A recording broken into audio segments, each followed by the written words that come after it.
Hello friends, భారతదేశాన్ని అసలు ఆ మాటకొస్తే ప్రపంచాన్ని మొత్తం చూడాలని నా కోరిక ఆశయానికి అనుగుణంగా మొన్న జూన్ 21వ తారీఖున హైదరాబాద్ నుంచి బయలుదేరి గౌహతి వెళ్ళాను. గౌహతి నుంచి షిల్లాంగ్ మరియు చిరపుంజి ఇవన్నీ చూడాలని నా కోరిక. ఆల్రెడీ మీరు చూస్తున్నారు కదా. ఇంకో 5 ఫ్రెండ్స్తో కలిసి గౌహతిలో ఒక వెహికల్లో బయలుదేరాము. గౌహతి నుంచి షిల్లాంగ్ వెళ్ళే రూట్లో ఒక పెద్ద లేక్ ఉందన్నమాట.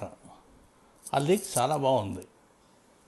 అసలు యాక్చువల్గా ఈ జర్నీ మొత్తం కూడా లేక్స్, వాటర్ ఫాల్స్, కొండలు, గుహలు అంతా ప్రకృతి. దేశం మిగతా 3 వైపుల సముద్ర జలాలతో అబ్బురపరుస్తుంటే ఈ నార్త్ మాత్రం హిమాలయాలు ఒకవైపు ఉంటాయి కదా, ఆ హిమాలయాల పక్కన అంతా కొండలు, లోయలు, ప్రకృతి, గుహలు. చాలా అద్భుతంగా ఉంది. చూసే కొద్దీ అలా మైమర్చిపోతుంటా. షిల్లాంగ్ వెళ్ళాక షిల్లాంగ్లో 2-3 మంచి ప్లేసెస్ ఉన్నాయి. ఇప్పుడు చూస్తున్నారు కదా, ఒక గుహలు ఉంటాయి. ఆ గుహలో వాటర్ ఫాల్స్ వస్తుంటాయి. అద్భుతమైన దృశ్యం. ఈ గుహ పేరేంటంటే గార్డెన్ ఆఫ్ కేవ్స్ అంటారు. చూసారా, కేవ్ గుహ. ఆ గుహలో అలా లోపలికి వెళ్తూ ఉంటే షూస్తో వెళ్ళాను. తడిగా ఉంది కానీ షూస్ వల్ల ఏమైందంటే ఇబ్బంది కాలేదు. అలా మెట్లు పైకి వెళ్తుంటే ఎలిఫెంటా ఫాల్స్ వస్తుంది. ఎలిఫెంటా ఫాల్స్లో 3 దశలు ఉంటాయి. First, second, third.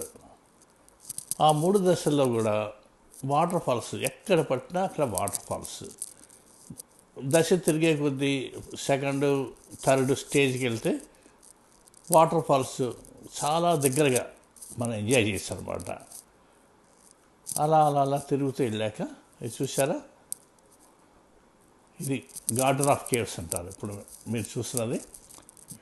ఇంకా గుహలో నుంచి వాటర్ ఫాల్స్ పడుతూ ఉంటాయి. కానీ చాలా అద్భుతమైన దృశ్యాలు ఉన్నాయి ఇక్కడ. ఇది చిరపుంజి వెళ్ళే రూట్లో ప్రకృతి అనమాట. చిరపుంజి అంటే తెలుసు కదా, ప్రపంచంలో ఎక్కువ వర్షపాతం ఉన్న ప్లేస్. ఈ ప్లేస్లో కొండలు ఉంటాయి. ఆ కొండల మించి జలపాతాలు ప్రవహిస్తూ ఉంటాయి. మొత్తం ఎక్కడ చూసినా జలపాతాలు, వర్షాలు. చాలా హాయిగా, ఆనందంగా, అద్భుతంగా అనిపించింది. టోటల్గా ఈ ప్రయాణం మొత్తం కూడా ఇంకో 5 వచ్చారు మాతో పాటు. అందరం కలిసి బాగా ఎంజాయ్ చేసాం. చూస్తున్నారా, ఇక్కడ మళ్ళీ ఇంకో కేవ్స్. ఇక్కడ ఇంకో ఇంపార్టెంట్ పాయింట్ అంటే సేక్రెడ్ ఫారెస్ట్ అని ఉంది. సేక్రెడ్ ఫారెస్ట్ అంటే ఔషధాల మొక్కలు, వృక్షాలు చాలా ఉన్నాయి. అసలు దాని లోపలికి వెళ్తేనే మనకు చాలా ఆరోగ్యం వస్తుంది అని అంటారు మన వాళ్ళు. చివరిగా ఇది కామాక్ష టెంపుల్. కామాక్ష టెంపుల్ నిజంగా నా లైఫ్లో మర్చిపోలేని రోజు. చాలా అద్భుతంగా ఉంది. ప్రతి ఒక్కళ్ళు కూడా కంపల్సరీగా చూడాల్సిందే. యాక్చువల్గా అప్పుడు ఒక ఉత్సవం తర్వాత 3 రోజులు క్లోజ్ చేస్తారు. క్లోజ్ చేశాక ఓపెన్ చేస్తారన్నమాట టెంపుల్. అప్పుడు లక్షల్లో వస్తారు జనాలు. అయినా అమ్మవారు అనుగ్రహంతో వెళ్ళగలిగారు. చాలామంది భయపడతారు వెళ్ళటానికి. అదృష్టవశాత్తు నేను వెళ్ళాను. ఇప్పటికీ ఆ తిరగటం, ఆ కొండ ఎక్కడం, దిగటం అవన్నీ చూస్తుంటే, గుర్తెచ్చుకుంటే చాలా మధురానుభూతులు మిగిల్చింది టోటల్గా ఈ ప్రయాణం నాకు. Thank you very much. ఇంకో జర్నీతో మళ్ళీ కలుద్దాం. Thank you.